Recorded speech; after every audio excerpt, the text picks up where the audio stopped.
Man, I got the clientele. Now I'm dressing like I really feel. Make them bitches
Abby, you killed me.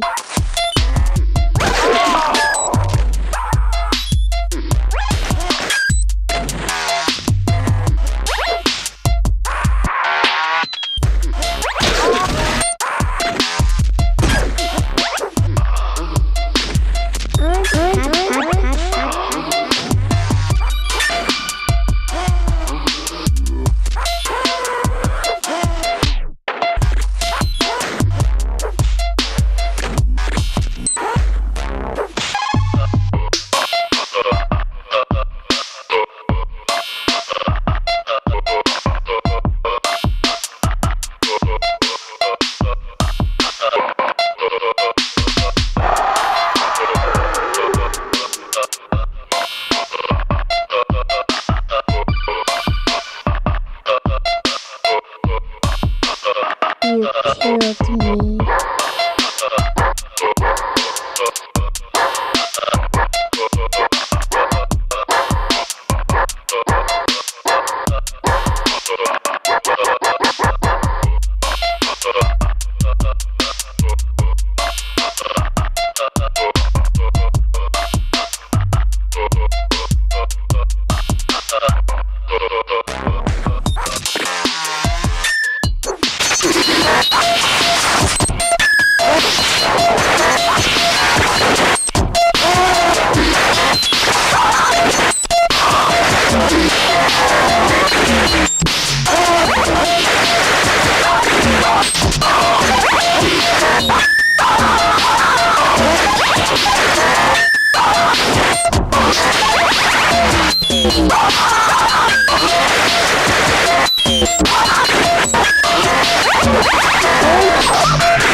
You killed me.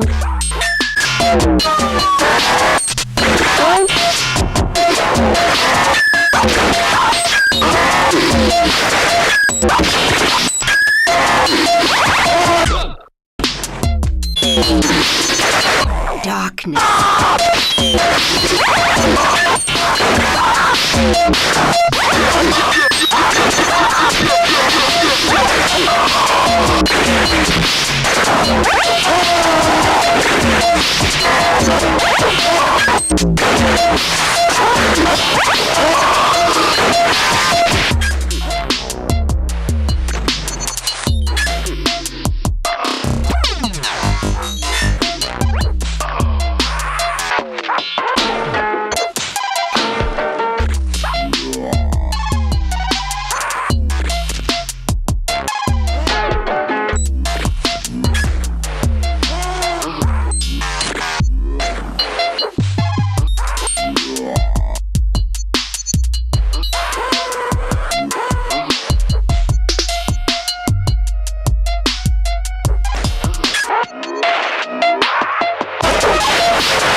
What the White House called the liberal legacy media. Mr. Trump once said she had lips that moved like a machine gun. Her tenure at the podium has straddled the most Trump's second term, including his mass deportation agenda and the war in Iran, amid an increasingly tense relationship with the media, which has seen the White House accused of eroding press freedoms. The Israeli military says it's deploying an additional battalion occupied West Bank, failing to dislodge Israeli settlers who've trapped two Palestinian families in their homes since Sunday.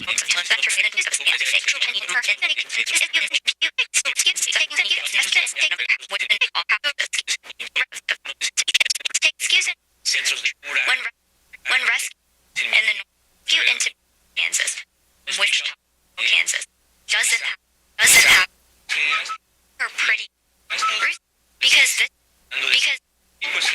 her pretty because this music called South Central to Kansas to pretty this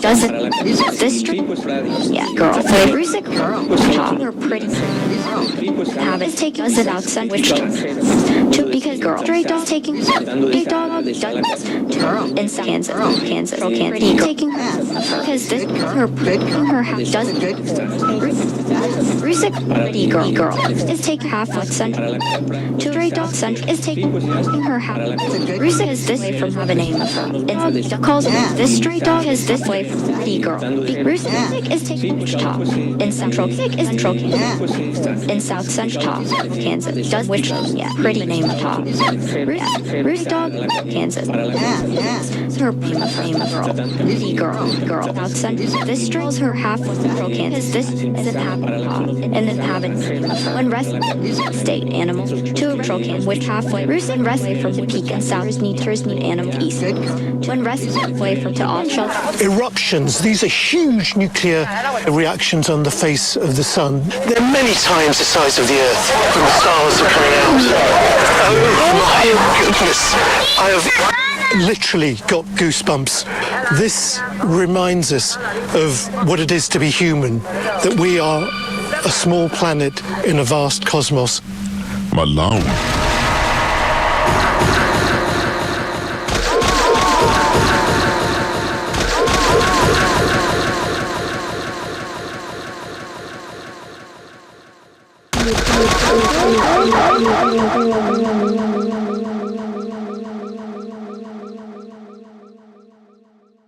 You killed me. 28-year-old Caroline Levitt is two shelters and then animal rescue and animal rescue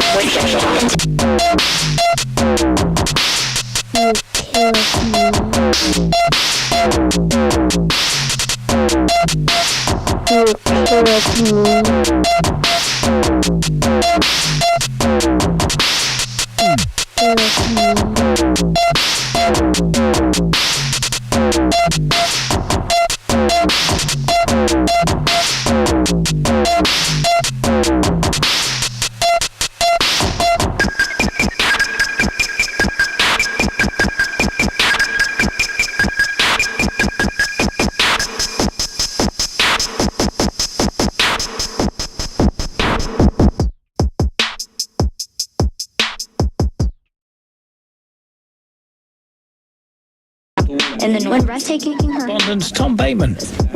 When rest in the north way for the off shelter To her children, into Rusick load and her half White House. east. One way for the east to south. A message that was echoed by Donald Trump when he paid tribute to her in a social media post as well.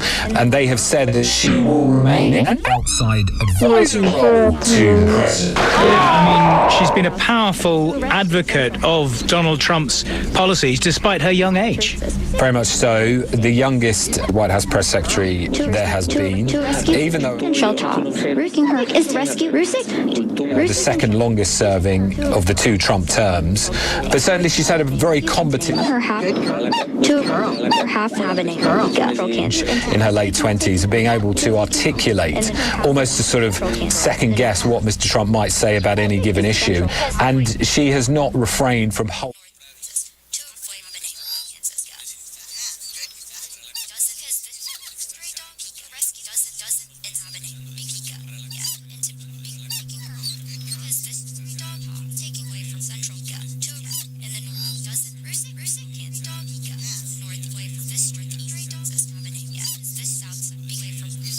count. Will you and your fellow journalists in the Washington press pack, will you miss her? Well, you know, it's a professional relationship, and the role of the White House press secretary is to be a first point of contact as well as a gatekeeper in that sense to the president. But certainly in my experience, you're talking about someone that has acted behind the scenes, with real professionalism.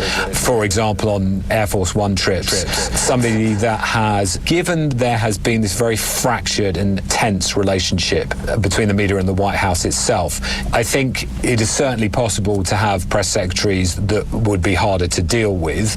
On the other hand, the sort of public face of this, one incident comes to mind where a reporter was really angrily attacked by Caroline Levitt because she didn't like the nature of the question in the briefing room. And that has been a feature, I think, that certainly many who study the relationship between the press and elected politicians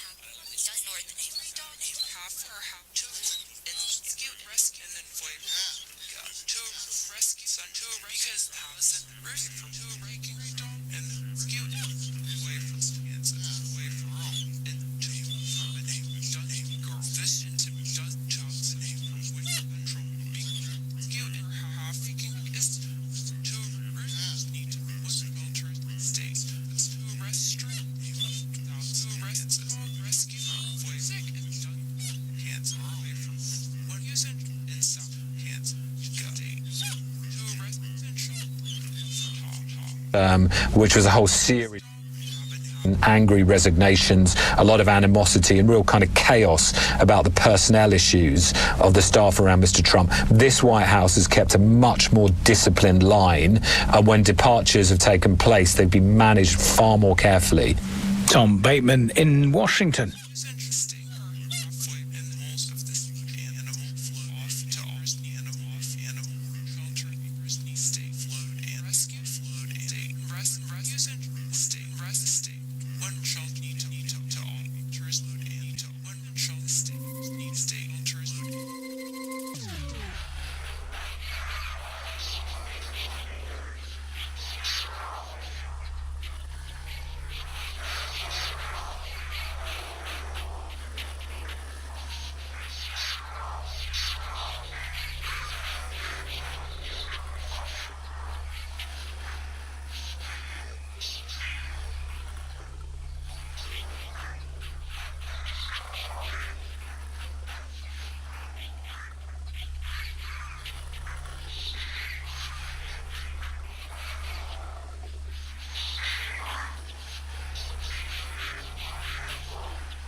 More than a decade ago, it ushered in a very different approach to disability support, making sure people were at the centre of decision-making rather than having to beg for welfare. But the scheme's success has also been its undoing. It's grown too fast and it's costing the government too much.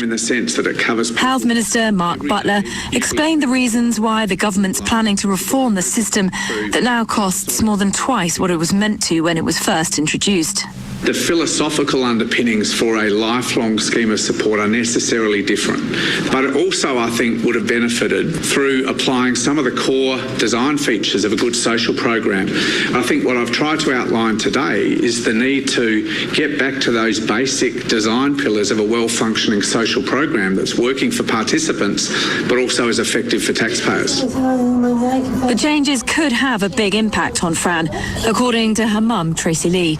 My primary worry is that people will not get the supports that they need to live a good life. Living a good life is something we all deserve. It's a human right. I've always seen disability as a human rights issue, not as a soft and fluffy, let's do nice things charity model.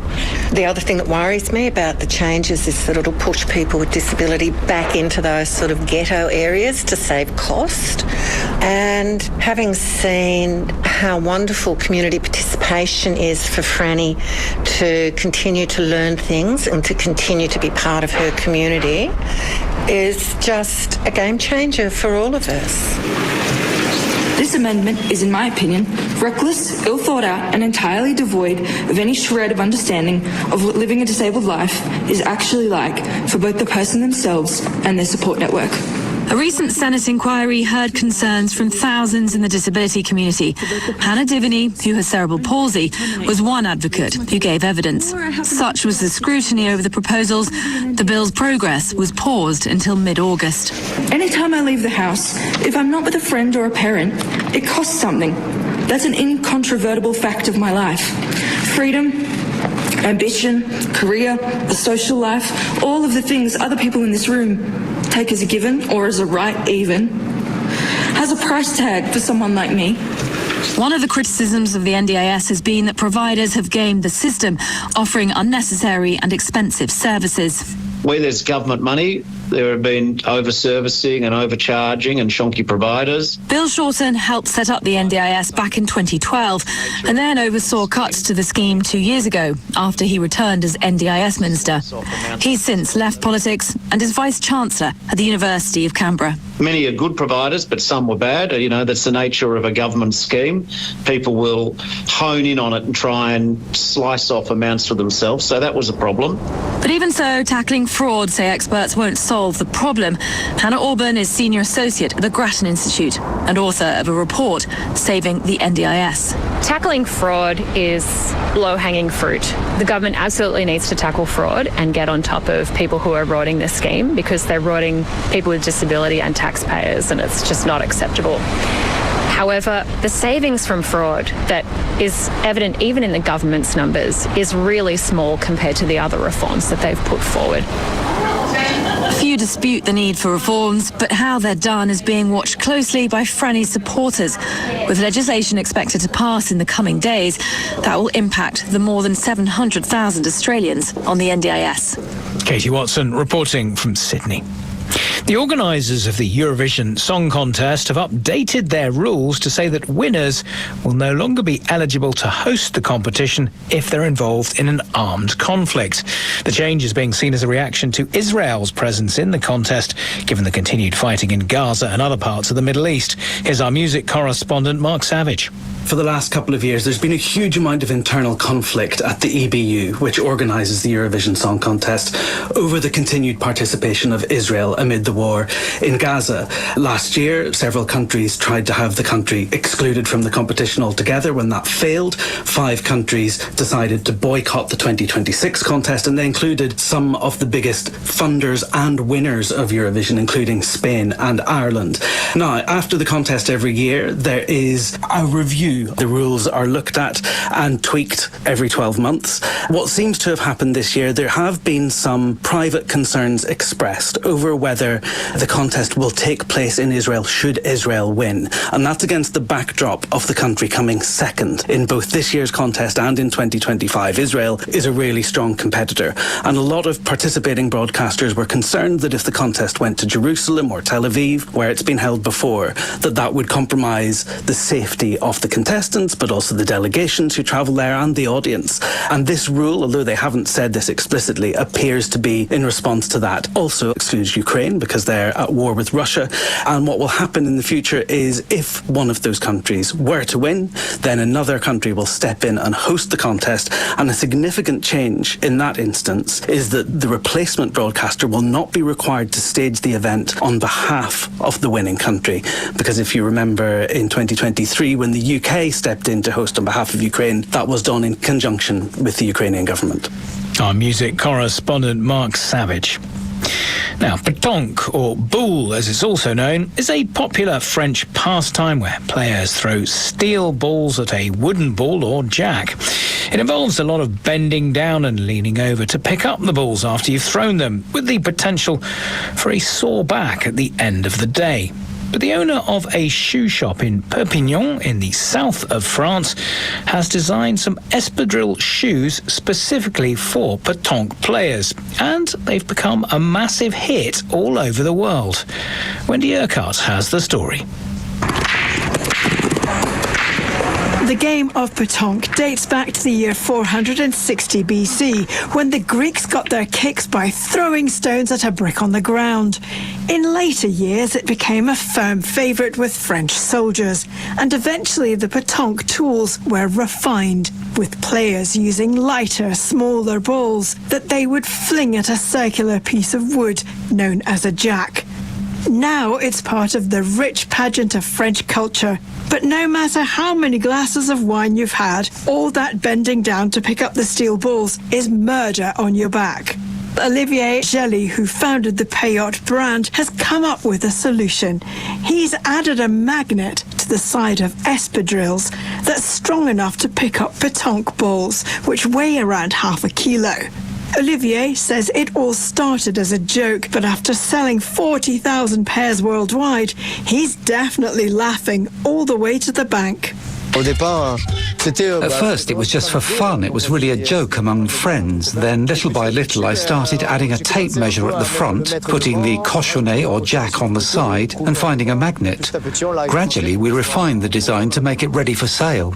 The new design does have at least one critic, though, who pointed out that players might cheat by using the magnet to move other people's pétanque balls when nobody's looking.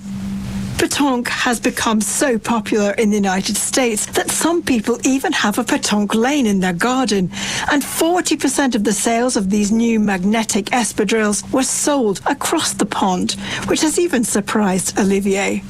I suppose there must be pétanque players there. I don't know, because when you look at the names, they're definitely American names. Well, Olivier is already raking in the cash for his magnetic shoes, but he's not done yet. Now he wants to design espadrilles with a tiny bottle opener on one side and a little pocket for the bottle cap on the other side. There's only one response to that. Cheers, Olivier. Wendy Urquhart reporting. That brings us to our main news again. Donald Trump's combative press secretary, Caroline Leavitt, is leaving the job. Millions of people on the western fringes of Europe have witnessed their first total solar eclipse of the century. The American Vice President, J.D. Vance, is reported to have asked Ukraine to stop attacking tankers using a Black Sea port in Russia. And the head of the WHO has warned that the current Ebola outbreak in Congo is on track to become the worst in history. That's it for now from the newsroom. The BBC World Service connects audiences to the world. From international news to science, sports, arts, and culture programming, BBC World Service offers listeners a global perspective. Distribution of the BBC World Service in the U.S. is made possible by American Public Media. APM produces and distributes programs that inform and inspire, entertain, and engage audiences everywhere. On the next Fresh Air. Colman Domingo spent decades in the theater, tending bar between shows. Now he's up for 2 Emmys, for a comedy and a drama series. He'll talk about Euphoria, playing Joe Jackson, and working with a team of comedians in the 4 seasons. Join us. Tomorrow afternoon at 2 on 102.3 WKAR News Talk.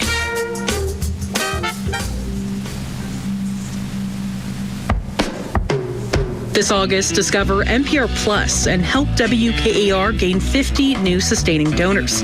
At $8 a month or $96 a year, you can enjoy sponsor-free listening, bonus episodes, early access, and podcast archives for more than 25 shows. Become a sustaining donor and get access to the best podcasts from NPR at WKAR.org/NPR Plus. Sustain what matters, build what's next. BBC News with Neil Nunes. The head of the World Health Organization has warned that the current Ebola outbreak in the Democratic Republic of Congo is on track to become the worst ever. Since May, there have been over 4,000 confirmed cases and more than 2,000 deaths. The Bangladeshi authorities have ordered shopping malls, markets and businesses to close by 8 p.m. every day as part of measures to conserve electricity amid an energy crisis.